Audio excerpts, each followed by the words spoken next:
Hi, and welcome to our video notes for 4.1. We're going to start in chapter 4 because I think that's the best place to start as far as building our vocabulary and talking about samples, surveys, and experiments.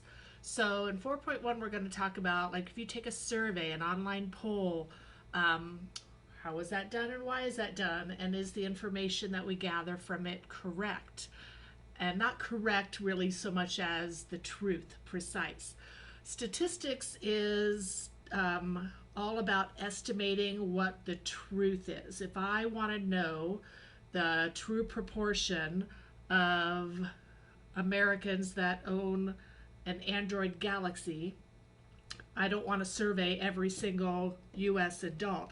I'm going to take a sample of US adults that I think is representative of the population and find out how many of them own a Galaxy phone. And then I'm going to generalize that to the population as a whole. So it's not exact, but hopefully it's a pretty good estimate if I got my sample in a good way. So we're going to talk about that this unit. So the population is the entire group of individuals that we want to find some information about. A lot of polls that you read are US adults, but a population could be light bulbs that are produced at a factory or potato chips that are produced at a factory. So I need to do quality control on those things, and it wouldn't make sense if I wanted to taste test potato chips that I'm going to open up every bag of potato chips manufactured and taste one, because I'd have to throw the bag away and I wouldn't be able to sell any of them. So I might take every 10% or 5% or 1% of the bags produced, do a taste test on those, and generalize it to all the potato chips produced, or all the batteries. What's the average battery life of batteries produced at a certain manufacturer? That could be my population. The sample is the batteries I actually take out and test. So we use our sample to generalize to the population. So if I get the average battery life of the 10 that I tested is 42 hours, then I'm going to generalize that that's the average battery life of all the batteries produced at this manufacturer. So a census, we wouldn't need statistics if I did a census, because the census collects information from the entire population. That would be easy to do if my population is my AP statistics class. I could survey every single student and get the accurate or the true values I'm looking for. But if my population is 1 million people, I can't survey 1 million people. I mean, I could, but it would be very time consuming, and a lot of times it's all about the expense of how a survey is done. So the big thing here is when you read data in magazines and so forth, you know, the thing to check is how did they collect their data, and can I really trust these statistics? Okay, so one of a type of sample that is done is a convenience sample. So a convenience sample is just you're doing a survey and you're asking people that are around you. So the survey taken out of the football game. So let's say I want to ask this question. They have to do some cuts in the school district. So one of those cuts might be athletics. So you might ask parents and just the population in general, students, parents, just anybody in the city, do you support or oppose cuts to the athletic budget? That's not a bad question. They either support it, like yes, let those people pay for it out of pocket, or they oppose it. No, the school district should supply uniforms and buses and all that stuff to get to games. So that if we ask a good group of people, we could get a pretty accurate answer to that question and decide, yes, a lot of people support it, so let's go ahead and cut it, or the majority of people oppose it, we got to cut elsewhere. Now, how the question or where the question is asked could skew those results. So let's say my survey that I asked that question was taken at a football game. So if I take that question and I go stand at halftime or at the entrance of people leaving or coming into the game, do you support or oppose cuts to the athletic budget? So what's going to happen is those people are at a football game. They support athletics. So the majority of these people are going to say that they oppose it. So more people would say because of where it was, we're going to get more people than probably the population and as the population as a whole will say this. People that don't go to football games at all probably would be the ones that support cuts. So we could get, if we go to the non-athletic people that don't support, that don't go to games, don't care about athletics, we're going to get a completely different answer. They're going to support the cuts because they don't care about the athletics. So because of where that was done as a convenience sample, the direction would be an overestimate the way that they did it. So when you're asked about these questions, you're going to be expected to reply the direction of this bias. Are we going to get a value or proportion that is higher than what we would get if we actually could do the census and ask everybody, or is it an underestimate? So in this case, because of where it was taken, we're going to get an overestimate of those that oppose cuts. So they don't represent the entire population well. So what exactly is bias? Bias is not prejudice. A lot of people think someone's biased is prejudice. That's not what it means. It means that we are gathering our sample in such a way that we're using some sort of method that will consistently over or underestimate the value we want to actually find the truth about. So in our current one, a convenience sample creates bias because we are going to get an overestimate because of where we did it. Same thing if I went to a butcher shop to survey how many people are vegans, I'm not going to get an accurate result. Again, I'm going to get an underestimate. So if I ask them if they're vegan, they're probably not at a butcher shop buying meat. So that wouldn't make sense to do it that way, and I'm not going to get an accurate result. I'm either going to get an over or underestimate. So on page 210 of your textbook, it again says exactly what I was talking about. If they ask you what type of bias it is, you name the bias. In this case, it would be a convenience sample, but also the direction of the bias. They want to know whether it's going to be under or overestimate. Okay, so another type of sample that can have bias is if it's voluntary response. Again, is this a good method for obtaining a sample? So voluntary response is you choose to be in the survey.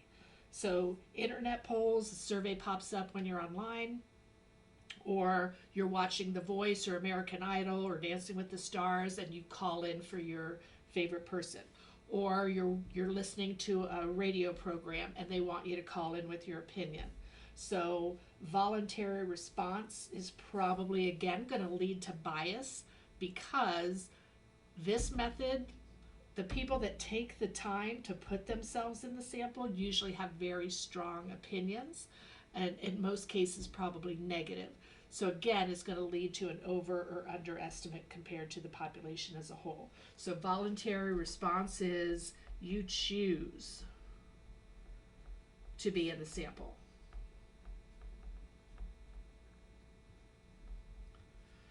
Okay, so one thing that reduces bias, again, I always had students say eliminate bias. We never eliminate it. We're always going to have a little bit of variability. We just want to reduce it. So a simple random sample, we can abbreviate that SRS. First of all, what is it? So not only does every person or subject have an equally likely chance to be chosen, but this is the important part. Every group of the same size has an equally likely chance of being selected. So if I have 100 people and I want to select an SRS of 10, I misspelled select there, select, an SRS of 10, every possible grouping of 10 people has an equally likely chance of being selected.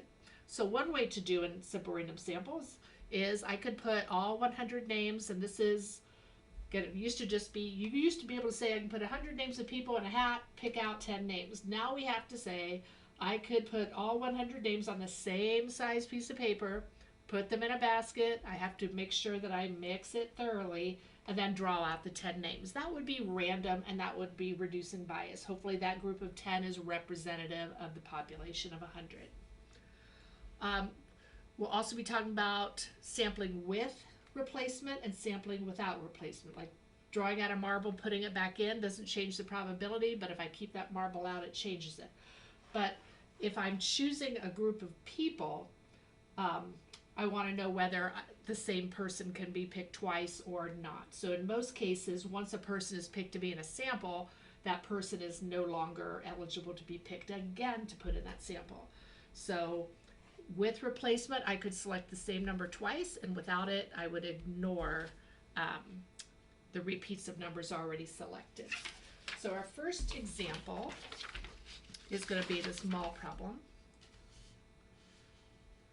And instead of putting names on a hat, there's something called a random digits table. Now, usually it's a whole page of numbers. I just happened to pick out one row of just random digits.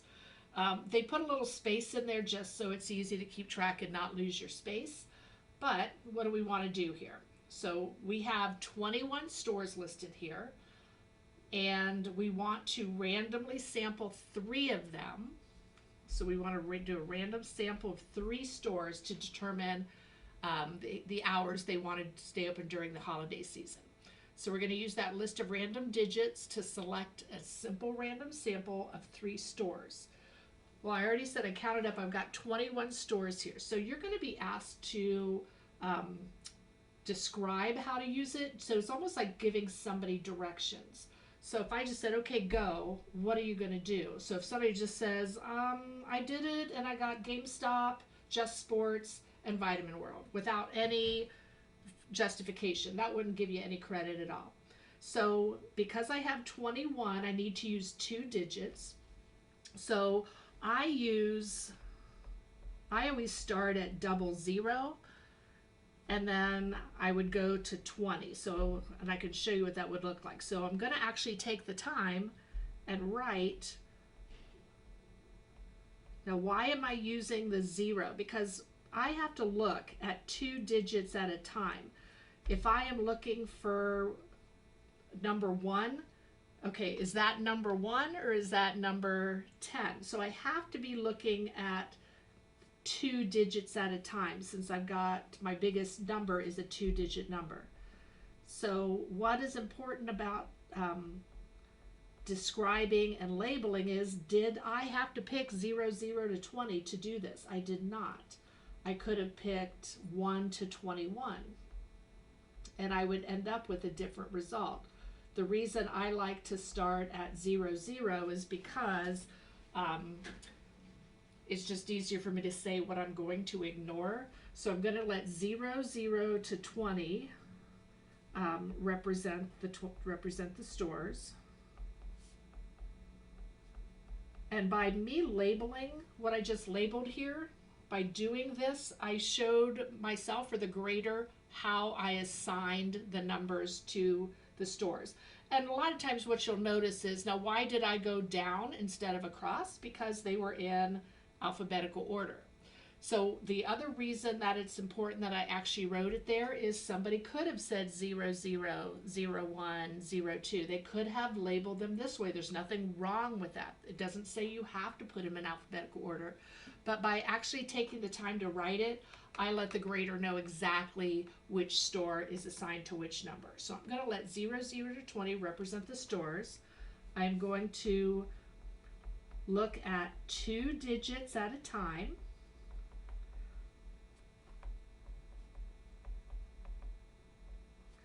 And here's why I started at 00, because now I can just say I'm going to ignore 21 to 99. If I had done 01 to 21, I would have to ignore 22 to 99 and 00. So if I had chosen to do 1 to 21, I simply have to say I'm ignoring 22 to 99 and then also the 00. So this way I can just ignore the 21 to 99, but nothing wrong with this. In fact, if you want to be funny, you could start at 53 and just count, but then that makes it harder for the graders, so please don't do that. Okay, so I've been clear of how I assigned them, that I'm looking at 2 digits at a time, ignoring the numbers that aren't assigned to a store, until I get 3 numbers in my range, meaning 0, 0 to 20. So what we do is I just go off here and I put a little line and I create my 2-digit numbers so that it's easier to see. So my first number that I come across is a 10.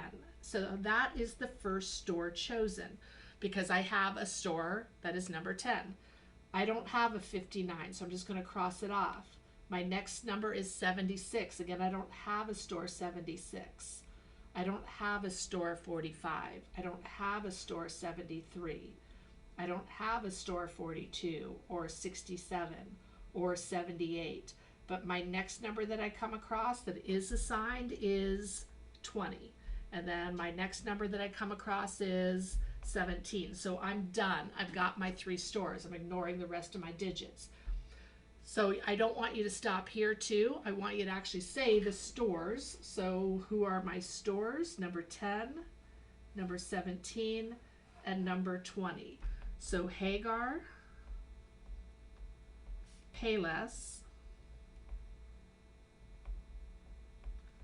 and Zales are my 3 stores. So those are the 3 stores that are in my sample, and that's how you show your works. But you are going to be expected to write out directions. And I always say write it out so that I can hand this to somebody and they could find those same 3 stores. Okay, so another type of sample that's not simple is called stratified. So a stratify is that we start off first of all by separating them into strata or groups before randomizing. We always want to randomize, but instead of just putting everybody in a hat, maybe I'm going to separate by gender, maybe I'm going to separate by age. And the reason to do this is because I think there could be a difference in their responses. So I want to make sure if I think men and females answers are going to be different.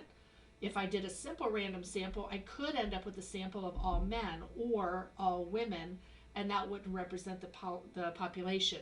So if I do a stratified random sample, I could make sure that I get a certain percentage of men and a certain percentage of women that answer, and therefore it better represents the population. In fact, if I have 10 of one thing and 100 of another thing, maybe I want to pick 1 out of this group and 10 out of that group, because then I'm representing 10% of both groups. So it doesn't mean split them equally necessarily either. It's different than in simple random sample because now all size groups of the same size n are not equally likely to be chosen. So again, if I were stratifying by gender, it would be impossible to get a group of one gender over the other. And that would have been possible with an SRS.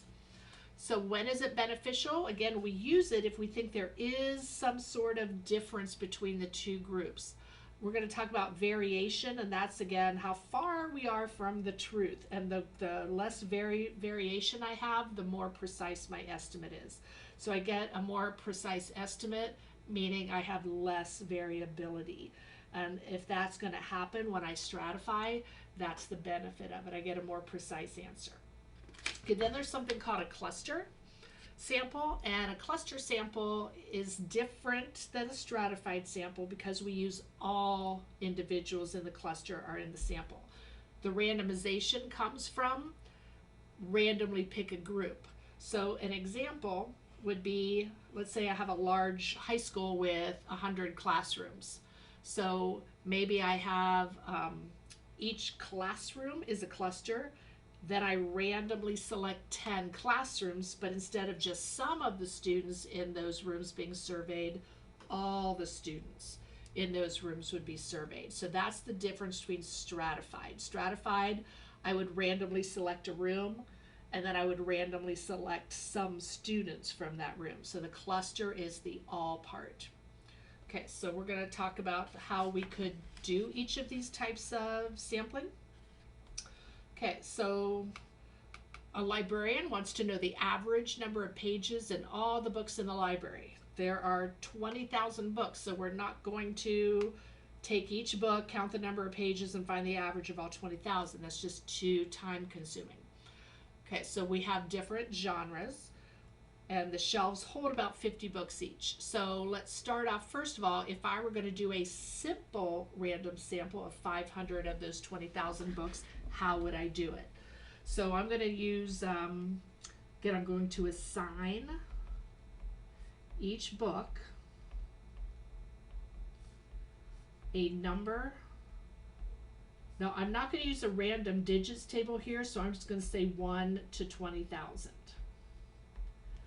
Because instead of using the random digits table, if I did the random digits table, I would go 000 to 19,999 if I were using the random digits table. I'd have to use 5 digits. But I can do this because I'm going to use a random number generator. I'll show you how to do that on the calculator if you don't already know.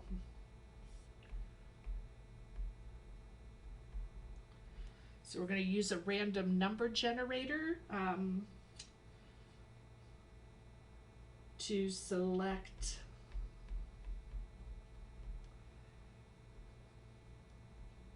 500. Now I'm going to use the word unique here. Now what does unique mean? It means no repeats. So if I don't use the word unique, I have to say I'm going to ignore repeats. I'm going to select to generator to select 5 unique numbers. The books corresponding to these numbers is my sample. Again, I need to finish off with that statement. Books corresponding to these numbers are my sample.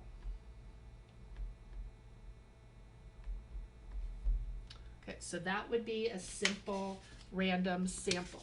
Then on the next page, how would I do a stratified random sample? In other words, I would put them into groups. Now, why am I putting them into groups? Because what is the problem with doing a simple random sample is I could get all the books from the children's section. So I might separate by genre.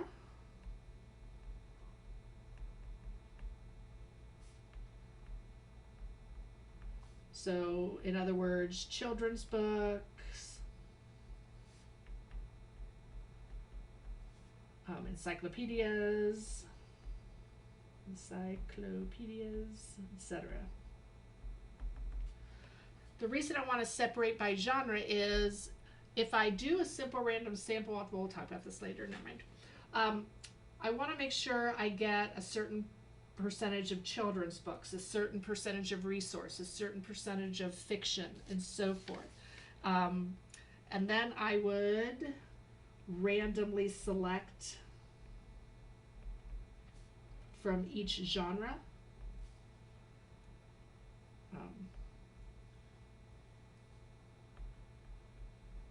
And I'm going to say a proportionate number of books. Again, if I have, if of those 20,000, 5,000 are one genre, and then 1,000 of another, I want the 5,000 to be represented well and the 1,000 to be represented well, not necessarily equally. I'd want them to be proportionate. So randomly select a proportionate number of books in each genre.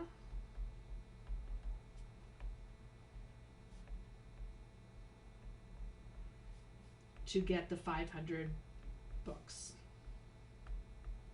in the sample.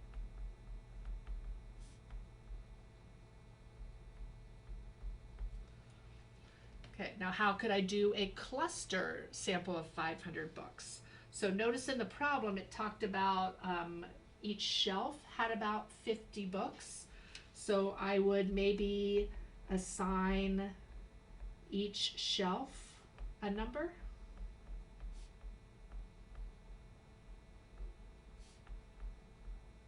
From 1 to n. Again, I don't really know how many shelves are there. And then because each shelf has about 50 books, it said, I would randomly select 10 unique shelves. Again, I'm using that word unique because I don't want to pick the same shelf twice. Then I'd really only have 9 shelves.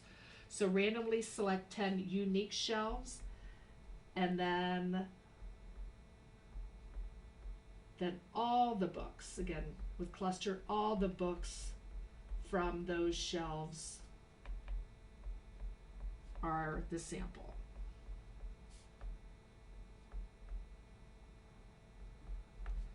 Okay, so what's the potential drawback with each of the methods above? Okay, so starting off with the SRS, the simple random sample, the potential drawback is I could get 500 children's books. Okay, there's a lot of answers here, so I'm just picking one. That's the thing with this course. There is not one exact right answer. As long as you explain your thinking, that's really the important part, that you're able to communicate well. So the simple random sample, I could get 500 children's books. And what would happen there? This would be an underestimate. If I'm talking about the average number of pages and I only have children's books, that's not going to represent the average number of pages in a library. If I only get the average number of pages of books in the library is 8, that really doesn't make sense.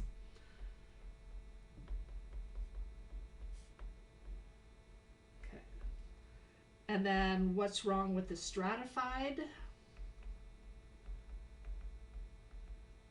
This is actually the best method, but the drawback is it is time consuming. It might be easier just to randomly pick so it's very time consuming. It is the best method, but how long is it going to take me to do this? So the cluster, again, it's going to kind of be the same again, could all be in one section.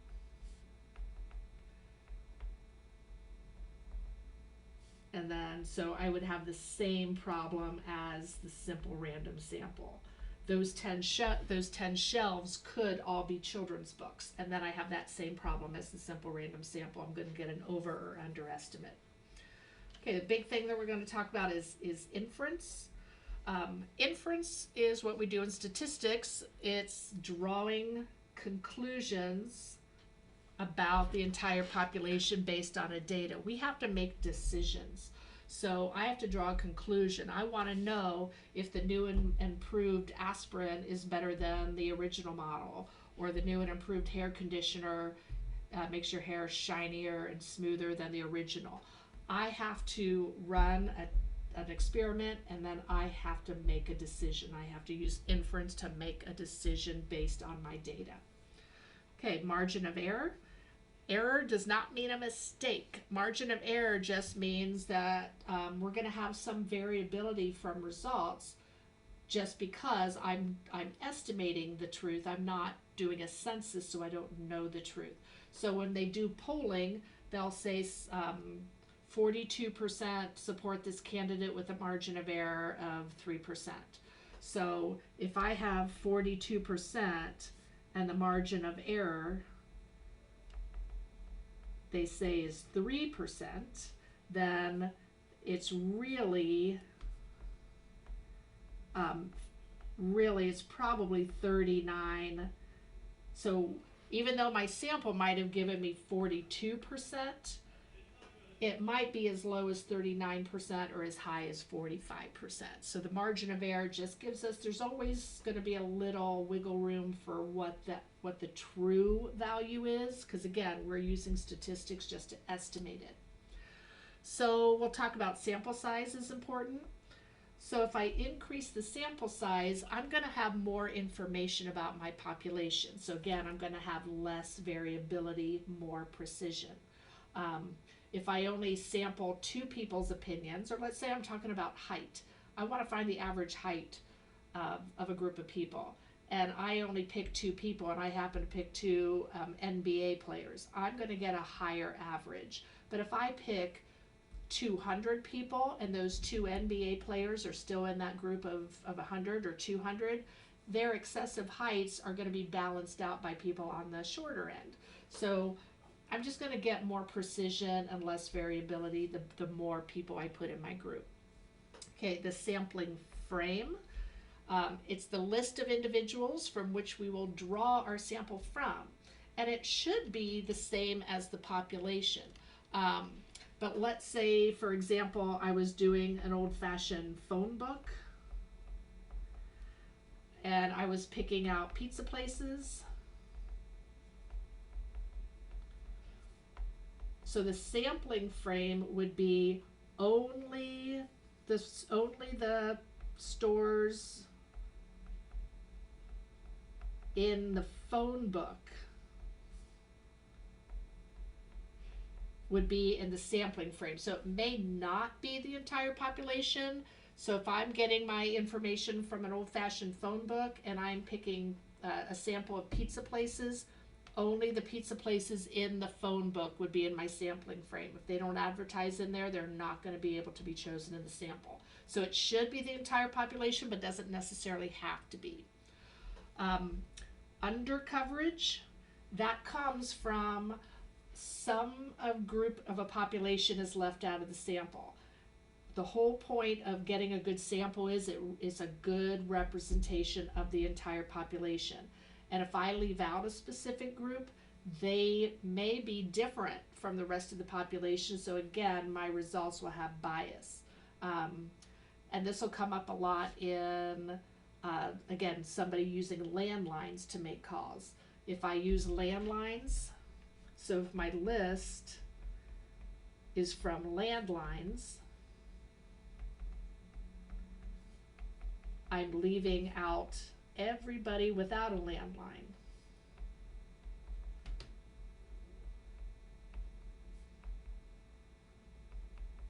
And who typically still has a landline? Generally older people. So do I want people above a certain age really be the majority of my sample if I want my population to represent all age groups? So if I take my list from landlines, I'm leaving out all of those who don't have a landline anymore. And this group may not represent the population, and that would be under coverage. Non-response is exactly what it means. They refuse to participate or can't be contacted. That might be, I'm not picking up the phone. I'm not even going to answer the phone if I don't know the number. Or I'm at a mall, like, hey, will you do the survey? And you say, no, thank you. So that is non-response. They're choosing to not be in the survey. How is it different from voluntary response? They chose not to be in it. Voluntary chose to be in it. So the voluntary response chose to be in the sample. Non-response chooses not to be in sample.